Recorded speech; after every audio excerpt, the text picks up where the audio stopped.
দাড়িপাল্লার মধ্যে মাপের কম আছে, ওইখানে বোঝার কম আছে, আমরা কিছুই বুঝতাম না। আজকে আমাদের এনসিপি কি জোটে নির্বাচন করবে, সেটা আমি ব্যক্তিগত মানতে পারি নাই। আমার দিঘিনালা কমিটি, সদর কমিটি আর জেলা এনসিপি কমিটি যারা 20-30 জন আছি, আমরা কেউ মানতে পারি নাই।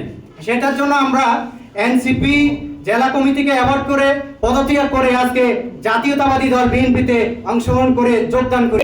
আমি জাতীয় নাগরিক পার্টি এনসিপি জেলা সদর খাগড়াছড়ির প্রধান সমন্বয়কারী, প্লাস আমি জাতীয় নাগরিক পার্টি এনসিপির জেলা সাংগঠনিক সম্পাদক। মূলত আজকে এনসিপি থেকে পদত্যাগ করে আমরা জাতীয়তাবাদী দল বিএনপিতে আমরা যোগদান করতে এসেছি। এখানে মূলত আমরা তো সেই ছাত্রদের দল, বৈষম্য বিরোধী আন্দোলন করে গণঅভ্যুত্থান করে স্বৈরাচার আমরা পতন করেছি, কিন্তু সেই ধারাবাহিকতায় এনসিপির মূল নীতি কিছুই আমরা দেখতে পাচ্ছি না। বৈষম্যহীন বাংলাদেশ প্রত্যয়ে যে আমরা এগিয়ে এসেছি, সেটা কিন্তু আমরা কোনো কিছুই এখানে পাচ্ছি না।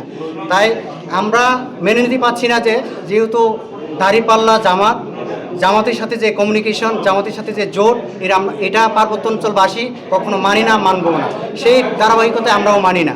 সেই ক্ষেত্রে আমরা আমাদের খাগড়াছড়ির নেতা, মাতীয় মানুষের নেতা, পাহাড়ি বাঙালির আস্থাভাজন অদূত ভূঁইয়া মহোদয়ের নৈতিকতা, ভালোবাসায় আমরা সিক্ত হয়েছি।